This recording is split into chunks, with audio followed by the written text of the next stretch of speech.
«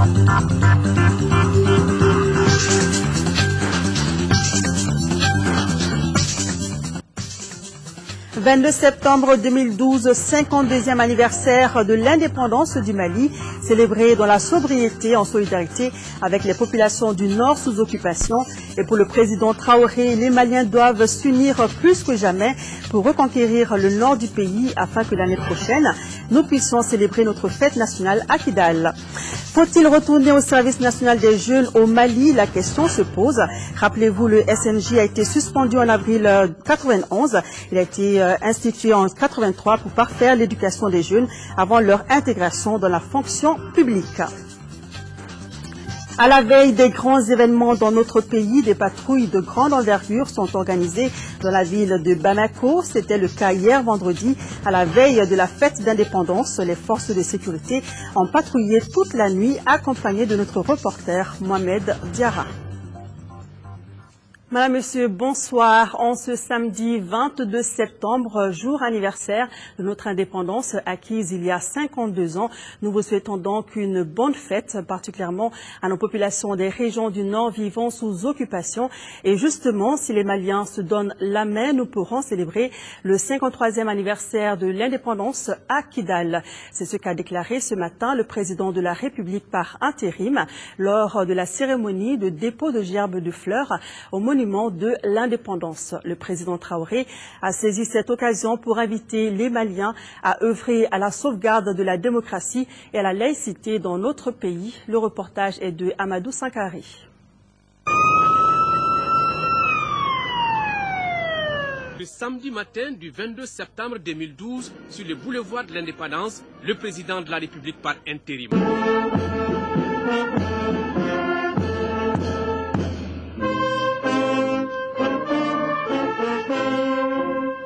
Après l'hymne national, le président s'avance vers cette flamme, allumée depuis 52 ans maintenant par les pères fondateurs, et que les générations actuelles et futures se doivent d'entretenir. À cette occasion, le président de la République dit avoir de multiples sentiments. Beaucoup de fierté d'être malien.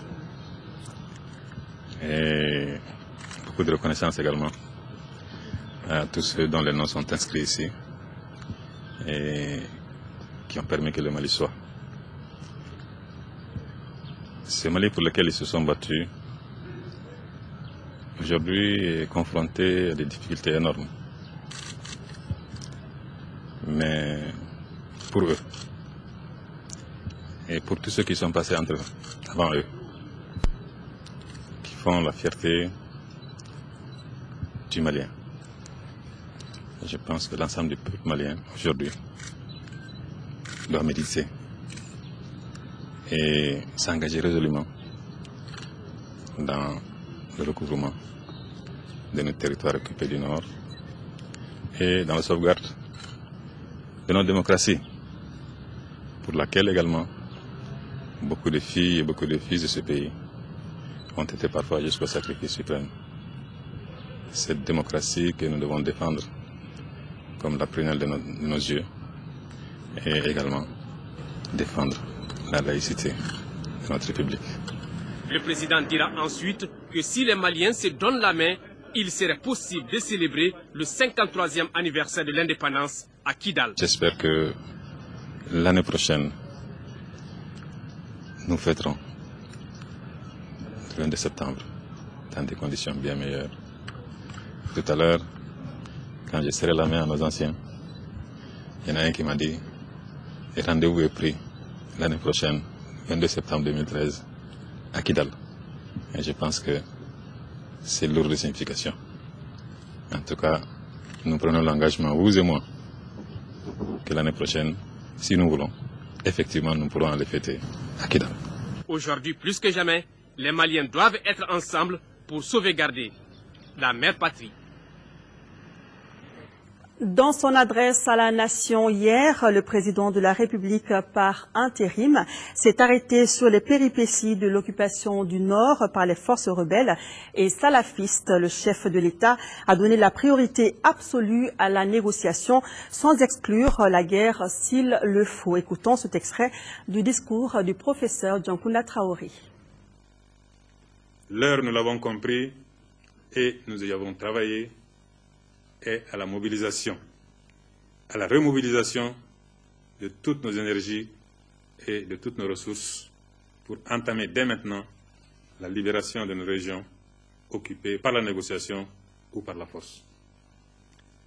C'est tout le Mali qui se tient prêt pour cette mission historique, avec en première ligne nos forces armées qui ont perdu une première bataille, il est vrai, mais qui ne peuvent perdre la guerre pour l'honneur, la dignité et la grandeur du Mali. Nous avons besoin de nos forces armées et notre armée a besoin de nous.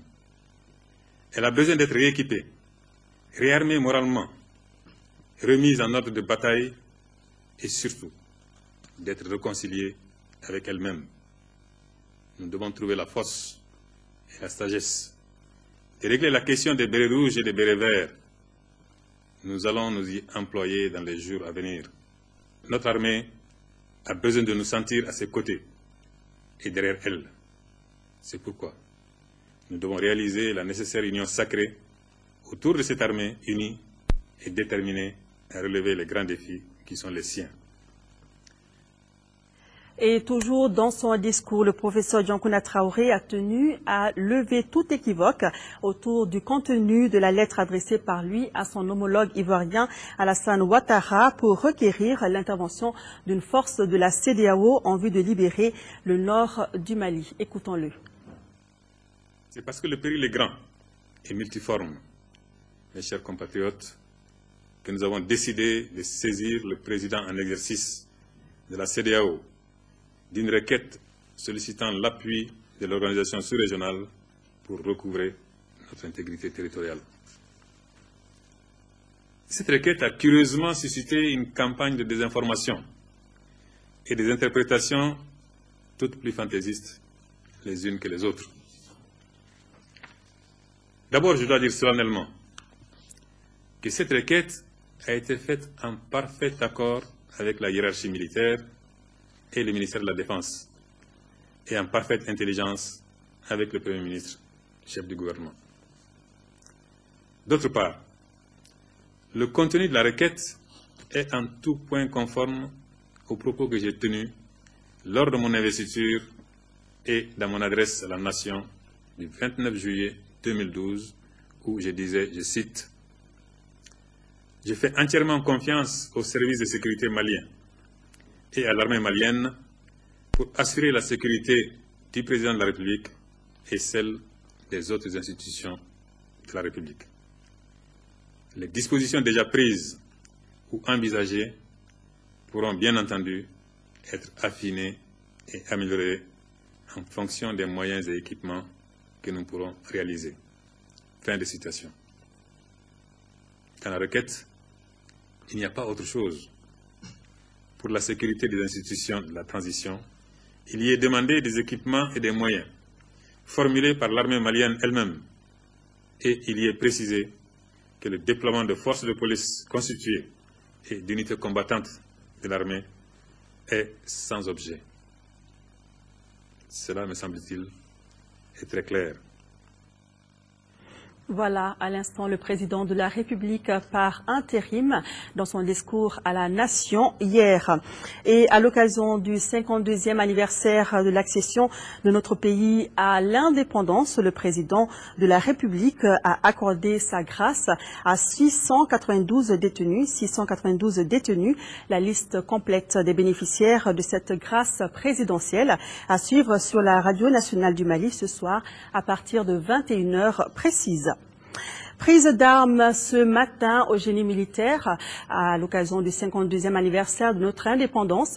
La cérémonie a réuni les différentes unités des garnisons de Kati et de Bamako. L'événement est placé cette année sous le signe de la réconciliation et de la cohésion au sein de l'armée pour reconquérir le nord du Mali sous occupation, et le gouvernement entend s'y employer rapidement pour le retour de la paix dans notre pays. Reportage de Bourama Traoré.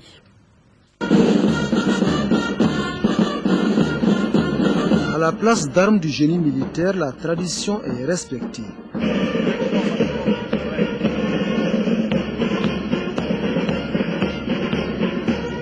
La cérémonie, c'est bien entendu la prise d'armes. Cette année, l'événement a un caractère sobre. La situation du pays en est la principale explication. Et le thème choisi est en phase avec l'actualité. Nous plaçons, n'est-ce pas, cet anniversaire sous le signe de la réconciliation et de la cohésion des forces armées et de sécurité. La cohésion au sein de l'armée est aujourd'hui nécessaire. Nécessaire car la libération du nord du Mali en dépend fortement. Une évidence quand on sait que rien de potable ne peut se construire dans la division. D'où ce message d'unité du premier responsable du département de la sécurité intérieure. Le message à l'endroit des différentes forces du pays. Alors, notre pays est occupé. Alors donc, il faut que, n'est-ce pas, un élément moral des forces. Il faut que nous nous donnons la main, que nous constituons, n'est-ce pas, une seule, n'est-ce pas, une seule force armée. Alors, nous faisons donc pour aller reconquérir le Nord. Un message qui sera certainement entendu. En attendant, place au défilé militaire.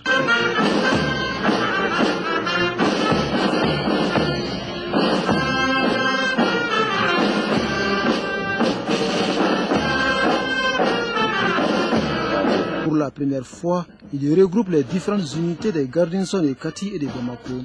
Un défilé sous les regards admiratifs des membres du gouvernement, de la hiérarchie militaire et des populations.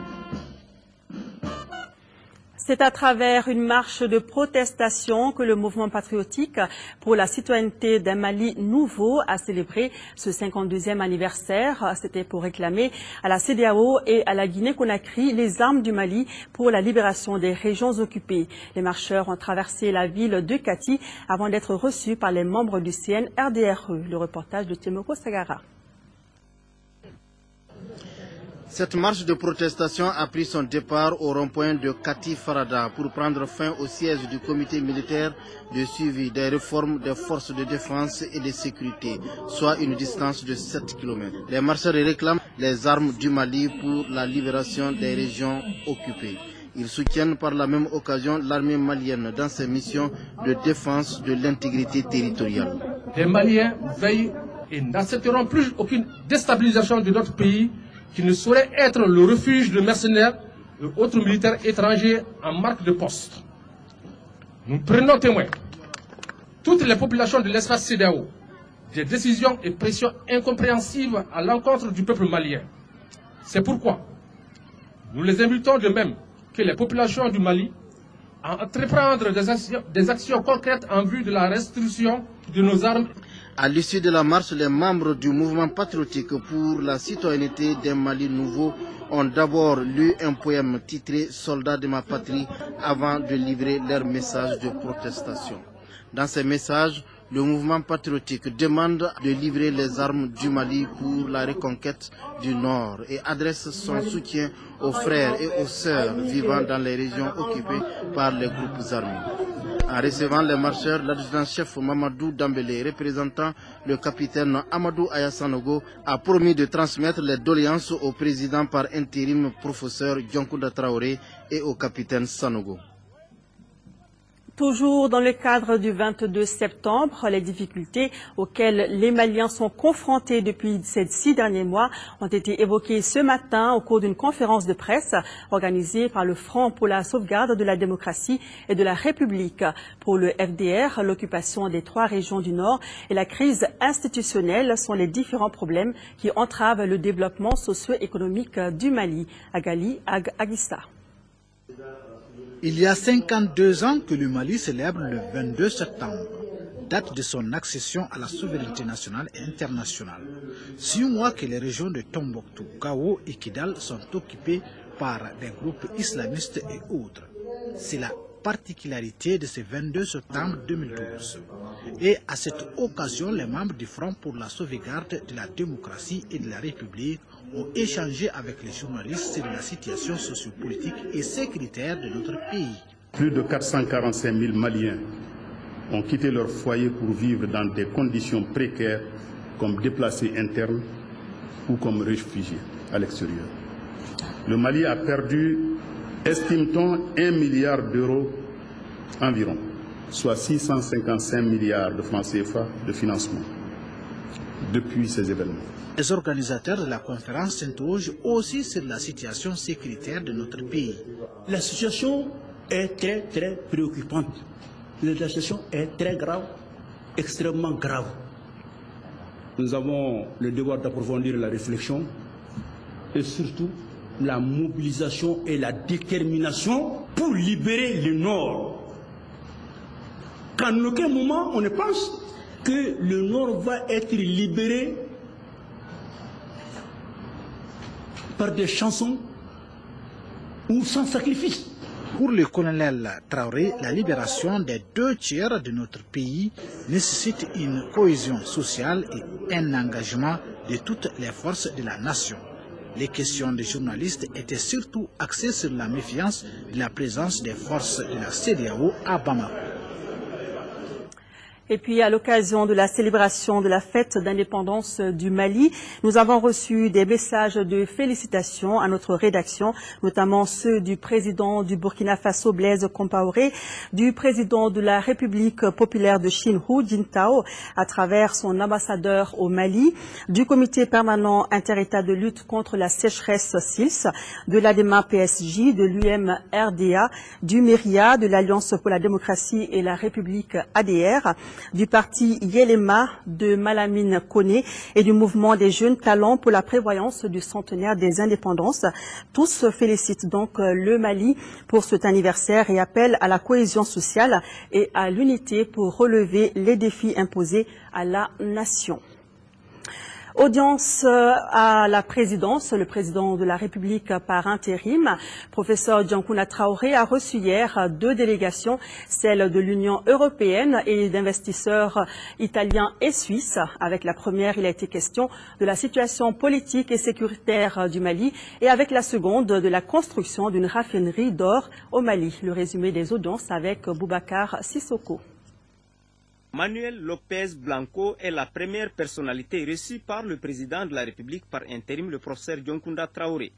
Le directeur Afrique de l'Ouest et du Centre au service européen d'action extérieure était venu échanger avec le président sur la situation sociopolitique et sécuritaire du Mali. Il a renouvelé l'engagement de l'Union européenne à aider le Mali dans la résolution de cette crise. Il y a les éléments pour que l'Union européenne s'engage avec le gouvernement de l'Union nationale. Et nous confions que lors des assises nationales, le 29 et le 30, dont le président nous a parlé, une feuille de route du gouvernement de l'Union nationale, de la société politique dans son ensemble, des pouvoirs émerge, sur lesquels la communauté internationale peut se caler et y contribuer. Quant aux investisseurs italiens et suisses, partenaires de la Chambre des mines du Mali, ils sont venus informer le professeur Djankouna Traoré, président de la République par intérim, de leur projet de construction d'une raffinerie d'or au Mali.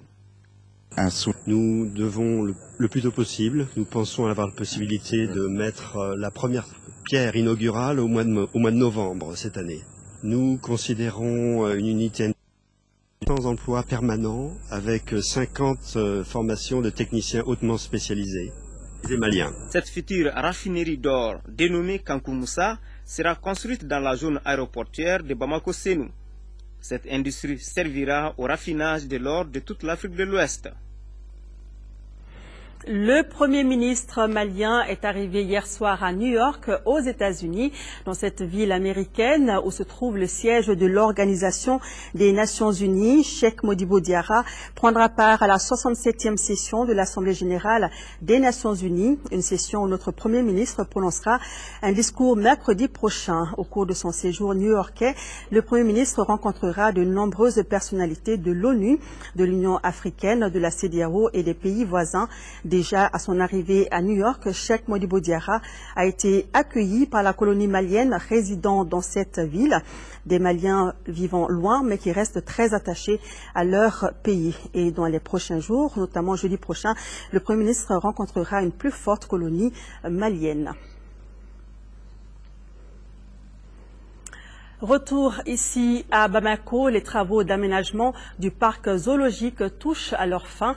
Les fruits du partenariat public-privé pour améliorer les conditions de vie des animaux et mettre à l'aise les visiteurs. Le parc zoologique et le parc botanique, grâce à l'implication de la Fondation Aga Khan, ont été aménagés jusqu'à hauteur de 12 milliards de francs CFA. Pour se rendre compte de l'état des travaux, le ministre de l'Assainissement et de l'Environnement et celui de la Culture ont visité le parc zoologique suivi par Mahamadou Doumbia.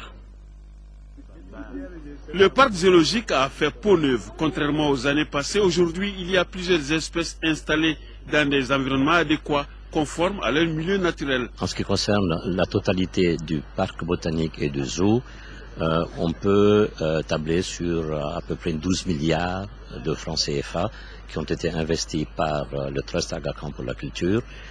Tous ces investissements ont été faits sous forme de dons à l'État du Mali.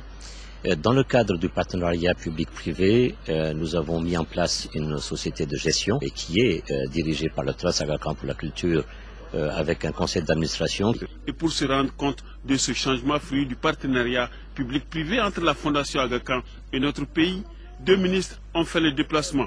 Aujourd'hui, l'ensemble des aspects, que ce soit la culture, que ce soit la nature, tout doit tendre vers un développement durable.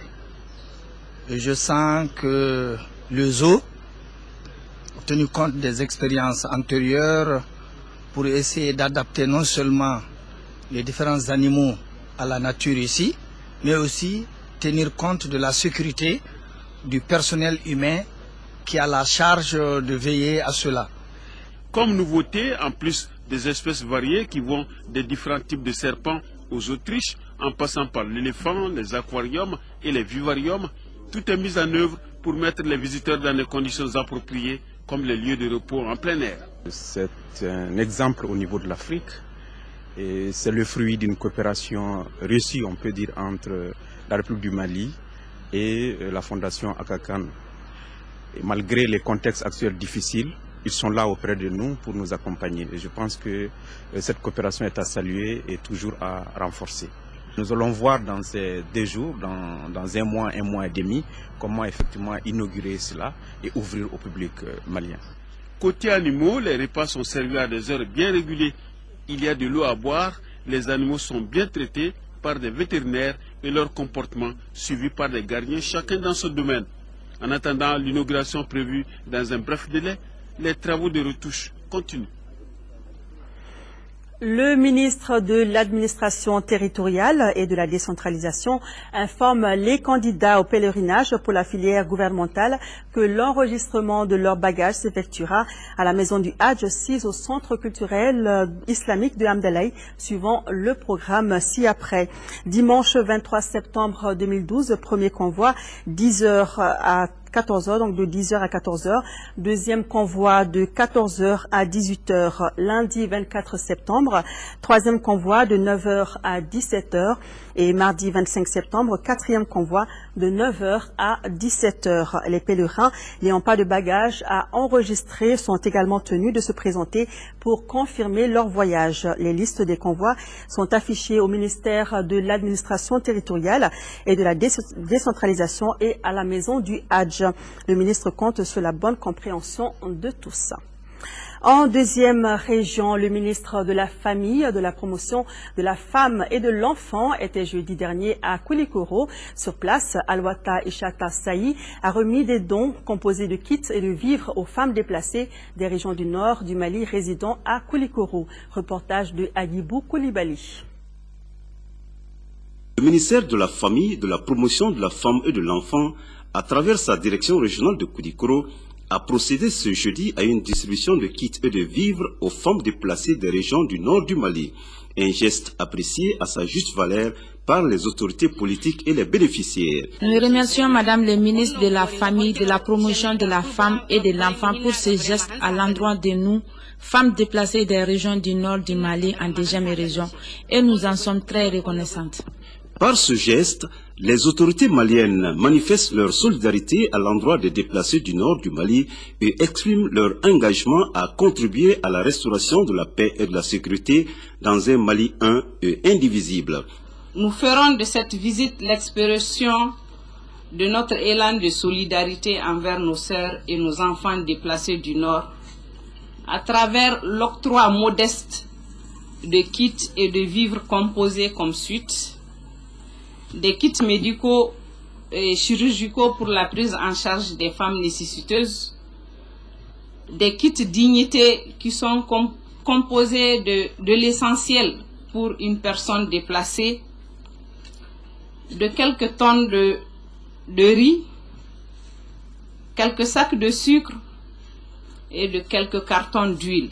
Il faut rappeler que les dons qui viennent d'être octroyés par le ministère de la Famille, de la Promotion de la Femme et de l'Enfant concernent les femmes déplacées des cercles de Koulikoro, Dioïla, Banamba, Kolokani et de Kati. Cette remise de dons a été possible grâce aux partenaires au développement que sont Plan Mali et le FUNIAP. Et puis ce message parvenu à notre rédaction, l'Alliance pour la démocratie et la République ADR, malgré l'occupation des 2/3 de notre pays, reste confiante en l'avenir et salue avec respect la courageuse nation malienne. L'ADR demande seulement que nos armes bloquées dans certains ports nous soient livrées, car les hommes et les femmes dignes de notre histoire sont là, prêts à rétablir l'honneur et la dignité de notre peuple humilié. Nous ouvrons notre dossier du jour. Les patrouilles de grande envergure ne sont pas organisées tous les jours, car quand elles ont lieu, c'est généralement à la veille des grands événements. C'était le cas hier, vendredi, à la veille de la célébration du 52e anniversaire de l'indépendance du Mali. Les forces de sécurité ont patrouillé toute la nuit. L'objectif de cette mission est d'assurer la sécurité des personnes et de leurs biens. Mohamed Diarra était de la patrouille. Son reportage. L'exercice est traditionnel, mais celui de ce vendredi 21 septembre avait un cachet particulier. Particulier en termes d'effectifs, plus de 500 agents de la police, de la gendarmerie et de la garde nationale répartis entre 4 secteurs de la capitale. Une trentaine de véhicules mobilisés à cet effet. L'explication est toute simple, nous sommes à la veille de la célébration du 52e anniversaire de l'indépendance du Mali. La seconde explication est que les bandits de grand chemin se font encore entendre. Il est 22 heures. Le directeur régional de la police du district de Bamako donne des consignes fermes aux éléments de la patrouille. On vous demandera d'être courtois sur le terrain, mais très ferme. D'avoir un bon comportement envers les gens. C'est donc parti pour une soirée de chasse aux malfrats, aux noctambules qui ne disposent pas de pièces d'identité. Aucun détail n'est négligé. La fouille est systématique et se fait dans les règles de l'art. Les véhicules sont fouillés. L'identité des conducteurs est sérieusement vérifiée. Pas de cadeaux pour les motocyclistes qui n'ont pas de pièces d'identité ou de pièces pour leur engin. Il est 1h30. Nous sommes vers l'Assemblée nationale. Une information nous parvient. Des coups de feu seraient entendus vers le 3e pont. Les éléments rebroussent chemin. Nous avions eu une information de coups de feu au niveau de Sotuba, ACI. C'est là où nous nous trouvons présentement pour vérifier cette information qui pour le moment s'avère pas exacte. Une autre équipe patrouille dans le secteur 4, c'est-à-dire dans la commune 5.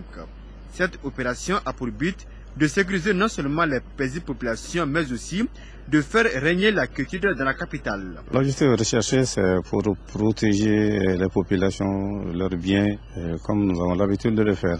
L'initiative est saluée par la population, même si elle fait mal parfois aux noctambules. Patrie tient à Kafsa.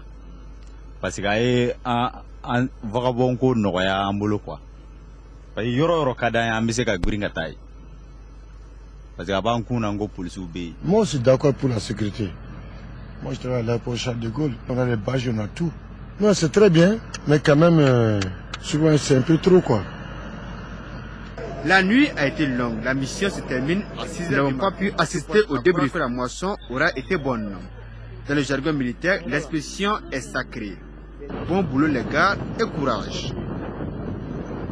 Tout à fait, Mohamed. Deuxième dossier du jour, faut-il retourner au service national des jeunes au Mali? La question est au centre des débats. Le service national des jeunes avait été institué le 15 août 1983 pour parfaire l'éducation, la formation civique et professionnelle des jeunes, cela en vue de leur participation effective et qualitative au développement économique du Mali et à la défense de la patrie. Le SNJ a été suspendu en avril 1991. Dauda Sidiki Diarra nous en parle.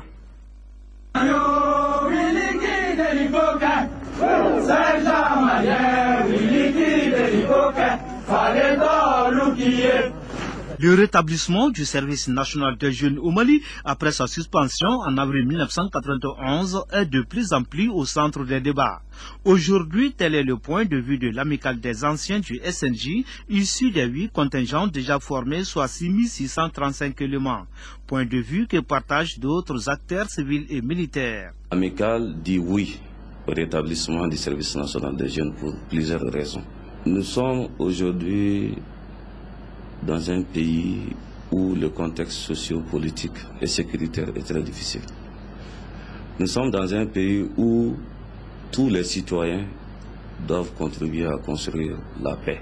Compte tenu de ce que nous avons vu au service national des jeunes, compte tenu des valeurs de citoyenneté et de patriotisme que nous avons acquises au niveau du service national des jeunes, nous encourageons les autorités de ce pays à rétablir le service national des jeunes. Absolument, il faut revenir à ce service parce que les bienfaits de ce service-là ne sont pas identifiables. Parce que c'est vraiment extraordinaire. Toutes les vertus du service national, on ne peut pas les citer ici. Il faut revenir au service national des jeunes parce que cela est très important. Dans le monde de troubles où nous vivons actuellement, si chaque jeune savait où poser le pied, je crois que ça serait vraiment salutaire et ça serait un plus pour le pays. Il y a 2 ou 3 raisons qui militent en faveur du retour du service national des jeunes. La première raison, c'est d'abord au niveau de la défense et de la sécurité. Quand on participe au service national des jeunes, cela permettra à notre pays, à notre nation, de disposer d'une masse critique importante de réservistes. Dans le cadre de la défense et de la sécurité, je pense que cela peut être une excellente chose. La deuxième raison, c'est au niveau de la communication. Le fait que les jeunes filles, les jeunes garçons participent au service national des jeunes procède, il me semble, de notre souci constant, de notre volonté de briser la glace de non-communication qui existe souvent entre les militaires et les civils. La troisième raison pour moi, elle est fondamentale. Elle procède de la dynamisation de la nation malienne. Moi, je suis parfaitement d'accord à ce que soit rétabli le SNJ. Oui. Et du moment où moi je vois parfaitement que si le pays connaît tous ces dérapages, c'est simplement dû au fait que la population n'est pas au même niveau de formation morale. Cet engouement est aussi soutenu par une volonté politique largement manifestée par les plus hautes autorités nationales qui ont inscrit le rétablissement du SNJ comme activité majeure sur la feuille de route du gouvernement. Depuis quelque temps, nous avons entrepris des démarches au niveau du ministre de la Défense, au niveau du ministre de la Jeunesse et des Sports, au niveau d'autres autorités.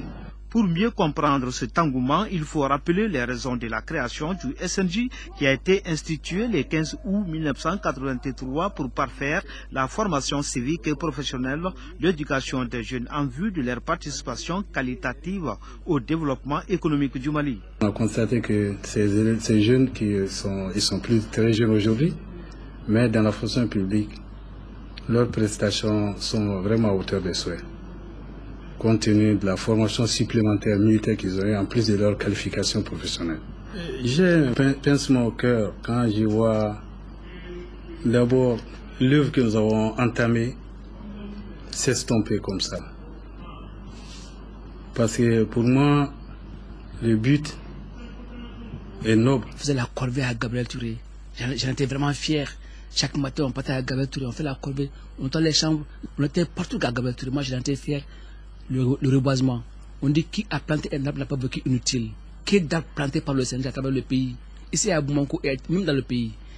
Nous avons fait la campagne de la canne à sucre à Doukabourou. couper la canne à sucre, transporter pour l'usine. Nous avons fait ça. Quelle action phare pour le développement d'un pays. Nous avons fait aussi les maintien d'ordre lors de la coupe Cabral au Salim Le Bourou Keta. Vous voyez tout ça, ça fait la fierté d'un jeune. C'est tout ça qu'on a eu à faire lorsqu'on était au camp. Nous avons commencé par la construction de la direction des écoles, l'actuelle direction des écoles, qu'on appelle toujours ex-SNJ, qui se trouve à Djiko-Nipara. Nous avons eu à construire tous les murs, les bâtiments, hein, les magasins, parce qu'il n'y avait rien. C'était un espace vide, c'est nous qui l'avons défriché, c'est nous qui avons fait les briques, qui les avons posées, bien sûr avec l'assistance de spécialistes, mais nous étions la main-d'œuvre sur place.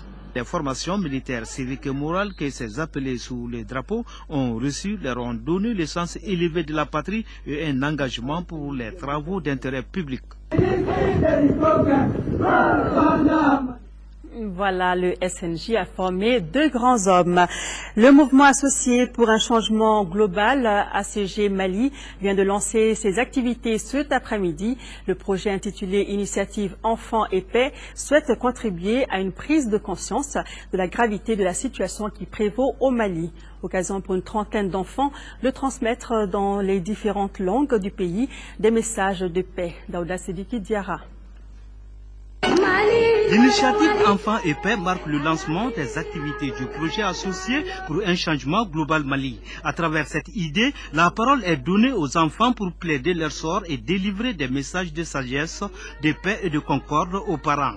Des messages transmis en 8 langues nationales par des enfants du groupe Djigya d'Emsen, âgés de 8 à 14 ans. Ce que ces enfants et jeunes nous disent, c'est que nul ne mettra ce pays à terre. Et que quelque grand que ce soit notre désarroi en ce moment, le Mali tiendra. Il tiendra par sa jeunesse qui le chante et le retient. Il tiendra le Mali par la diversité qui l'unit, de Kaï à Kidal, de Tombouctou à Sikasso, de Mopti à Koulikoro, de Gao à Ségou. Les enfants se disent inquiets car leur avenir est menacé et demandent à leurs parents de mettre fin au conflit dans notre pays. Nous voyons beaucoup d'initiatives maliennes, de dialogue et de débats qui pourront aider le Mali à se remettre debout. Les Pays-Bas sont partenaires politiques et de développement du Mali. La question principale pour nous est de nous demander comment accompagner le Mali dans la sortie de cette crise. En cette veille de la Journée internationale de la paix, hier seulement 21 septembre, c'était la journée de la paix. Et je pense que ça colle bien parce que le thème de cette journée, c'est une paix durable pour un avenir durable. Et l'avenir de notre pays, c'est les enfants.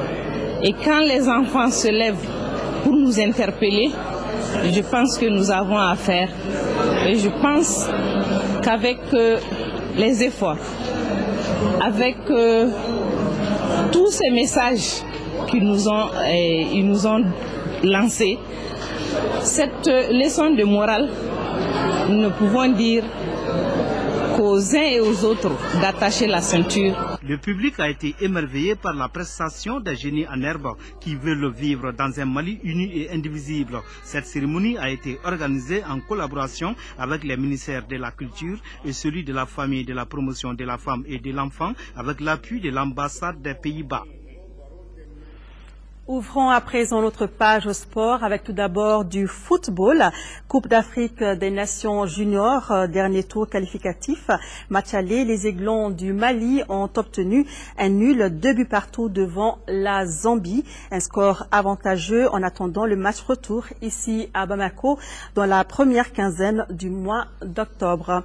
Parlons à présent basketball, play-off du championnat. Le stade malien Dame est champion après sa victoire 37-34 devant le Djoliba Dame. Le match s'est joué ce soir. Après 4 journées de compétition et la victoire du stade malien Dame, nous attendons le résultat du match chez les hommes. Pour patienter, Hassan Soumaré nous résume les 4 journées de compétition. La course au titre de champion du Mali en basketball continue au pavillon du stade Omnisport Modibo Keïta. Après 4 journées de compétition, Stade Séguélibi Sandam et Stade Réal en Messier sont à égalité avec 2 victoires pour chaque équipe. Pour cette 4e journée chez les dames, le Stade malien en blanc a arraché sa 2e victoire d'affilée devant le Djoliba Athletic Club. Les supporters rouges s'attendaient peut-être à une victoire de leurs joueuses, mais hélas, le Stade malien plus en jambes s'est montré plus entreprenant et à l'avantage du premier quart, 16-9. Les protégés de l'entraîneur Alassane Kanouté bousculent sérieusement les Djolbis qui perdent l'équilibre avec trop de pertes de balles. Le Stade malien boucle la pause avec 12 longueurs d'avance, 31-19. Au 3e acte, les tentatives du Djoliba à revenir au score restent vaines et le Stade mène toujours la danse grâce au pivot Kankou Koulibaly, surtout intenable dans les reports défensifs et offensifs, 42-31. Dans la dernière partie, le Djoliba revient dans le match et essaie de relever la tête. Mais il était trop tard et le Stade malien gagne de justesse 49-46. Stade malien AS Réal en Messieurs a tenu toutes ses promesses. Le Stade malien prend sa revanche sur l'AS Réal. On se rappelle lors de la 3e journée, les Noirs et Blancs avaient battu le Stade 66-58. Dans ce match, les Blancs de Bamako s'installent aux commandes. Mahalmoudou Haïdara et ses partenaires placeront l'écart de 4 points au quart-temps initial, 21-17. Les Scorpions reviennent dans le jeu et au score à 2 minutes de la fin de la mi-temps. Pas pour longtemps car les Blancs vont à la pause sur une victoire 33-30. Malgré les bonnes intentions de Bassekou Diallo et ses coéquipiers de rejoindre le stade au point, ils n'y arriveront pas. Avantage au Blancs à l'avant-dernier quart, 54-40. Au temps de la vérité, les stadistes sonnent la révolte et continuent sur leur lancée. Même si les réalistes mettront un point d'honneur à vendre chèrement leur peau, le dernier mot revient au Stade malien qui gagne 67-59. Voilà, en basketball, c'est donc le Stade malien qui est champion et bien sûr c'est chez les dames. Du nouveau dans vos kiosques, le journal Al-Watania est disponible. Le journal s'intéresse donc au 22 septembre avec une page spéciale donc pour découvrir les articles de ce journal Al-Watania, le patriote. Rendez-vous dans vos kiosques. Et avant de refermer ce journal, nous revenons donc sur ces annonces. À l'occasion du 52e anniversaire de l'accession de notre pays à l'indépendance, le président de la République a accordé sa grâce à 692 détenus. La liste complète des bénéficiaires de cette grâce présidentielle à suivre sur la radio nationale ce soir à partir de 21h précise. Et puis dans le cadre des émissions spéciales 22 septembre, à suivre tout à l'heure, un magazine intitulé Parole militante, magazine réalisé par Abbas Fambogouri Traoré et qui porte sur les chants dédiés à l'armée. Et après les émissions catholiques et protestantes, vous aurez droit au film Figné de Souleymane Cissé. Ce film a fait partie de la sélection officielle du Festival de Cannes en 1982. La même année, il a eu le Tanit d'or à Carthage et il a remporté le Grand Prix du FESPACO en 1983. Voilà pour les rendez-vous de ce soir. C'est donc tout pour cette édition en ce 22 septembre. Merci de l'avoir suivi. À retenir pour tout à l'heure, c'est le RTM, donc les rendez-vous, ne les oubliez pas. Demain, 13h, Amara Malé Diallo, je vous retrouve à 20h en cette fête d'indépendance. Une pensée très particulière pour nos populations des régions du nord du Mali vivant sous occupation. Nous ne vous oublions pas, nous sommes de cœur et d'action avec vous. Merci. Thank you.